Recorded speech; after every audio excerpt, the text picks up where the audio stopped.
बहुत समय पहले की बात है। एक घना जंगल था। उसमें तरह तरह के जानवर, पक्षी, कीड़े मकोड़े रहते थे। उसी जंगल के एक कोने में एक बड़ा सा पेड़ था, जिसकी शाखाओं पर एक कबूतर रहा करता था। वह कबूतर अकेला था, लेकिन खुश था। वह सुबह उड़कर आसमान में चक्कर लगाता, दूर दूर तक उड़ान भरता, फिर वापस अपने पेड़ पर लौट आता। कबूतर को उड़ना बहुत अच्छा लगता था। खुले आसमान में उड़ते हुए उसे लगता जैसे वह सबसे आजाद है, सबसे खुश है। वह अपने पंख फैलाकर हवा में गोता लगाता, बादलों के साथ खेलता और कभी-कभी धरती को बहुत ऊपर से निहारता। उसके पास ज्यादा दोस्त नहीं थे, लेकिन वह अकेले में भी खुश रहता था। एक दिन जब वह दूर से उड़कर वापस आया, तो देखा कि उसके पेड़ के नीचे एक रंग-बिरंगे पंखों वाला सुंदर मोर खड़ा है। मोर बहुत सुंदर था, नीला, हरा, सुनहरा।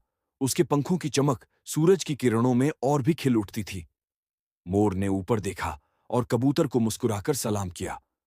कबूतर नीचे उतरा और दोनों में बातचीत शुरू हुई। मोर बोला, तुम बहुत तेज उड़ते हो, मुझे ऊपर उड़ते देखना बहुत अच्छा लगता है। कबूतर ने मुस्कुराकर कहा, और तुम्हारे पंख तो जैसे इंद्रधनुष हों। जब तुम नाचते हो तो पूरा जंगल देखता है।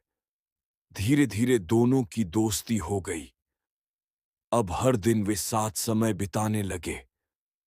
कभी मोर अपनी लंबी चौड़ी पूंछ फैलाकर नाचता, तो कभी कबूतर उसे आसमान की बातें सुनाता।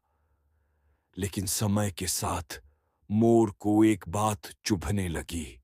एक दिन उसने कहा, तुम कितनी ऊंचाई तक उड़ सकते हो? मैं चाहकर भी जमीन से ज्यादा ऊपर नहीं जा सकता।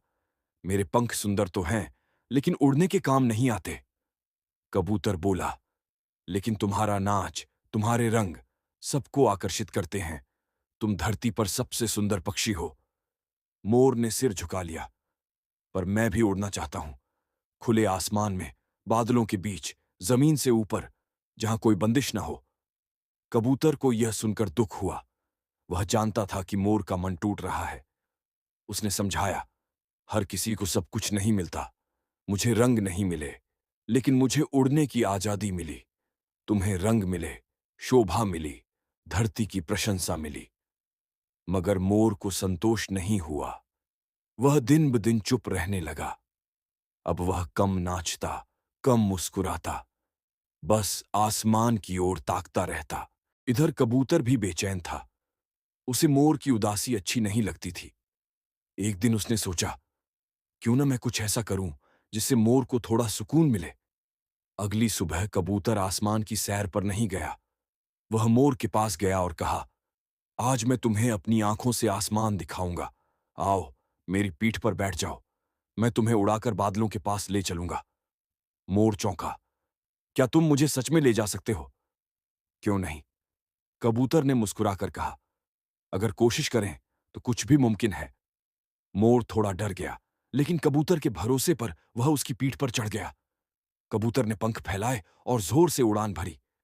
धीरे धीरे वह ऊपर उठने लगा। पहले पेड़ की शाखाओं के बराबर, फिर पेड़ से ऊपर, फिर पूरे जंगल के ऊपर। मोर ने नीचे देखा। धरती छोटी लग रही थी, हरियाली समंदर की तरह फैली थी। वह रोमांच से भर गया। ये कितना सुंदर है, मोर चिल्लाया। मैंने कभी सोचा भी नहीं था कि मैं इतनी ऊंचाई से धरती को देख पाऊंगा। कबूतर बोला, अब तुम भी जान गए कि उड़ने की खुशी क्या होती है। काफी देर तक वे आसमान में रहे। फिर कबूतर धीरे धीरे नीचे उतरा और मोर को जमीन पर छोड़ दिया। मोर की आंखों में चमक थी। वह मुस्कुरा रहा था। तुमने मेरी जिंदगी की सबसे बड़ी इच्छा पूरी कर दी, मोर बोला। और तुमने मुझे सिखाया कि सुंदरता सिर्फ रंगों में नहीं होती, बल्कि दिल की भावना में भी होती है, कबूतर ने कहा। उस दिन के बाद मोर ने फिर कभी शिकायत नहीं की। वह समझ गया था कि हर किसी की अपनी खूबियां होती हैं। कोई उड़ सकता है तो कोई नाच सकता है। कोई रंगीन होता है तो कोई सफेद, लेकिन आजाद। अब मोर नाचते हुए आसमान की ओर देखता और कबूतर उड़ते हुए धरती पर मुस्कुराता। दोनों की दोस्ती और भी गहरी हो गई। एक उड़ने वाला, एक नाचने वाला, लेकिन दोनों का दिल एक जैसा बड़ा और सुंदर। अगर आप भी ऐसे वीडियो को पसंद करते हैं तो वीडियो को लाइक और चैनल को सब्सक्राइब जरूर करें।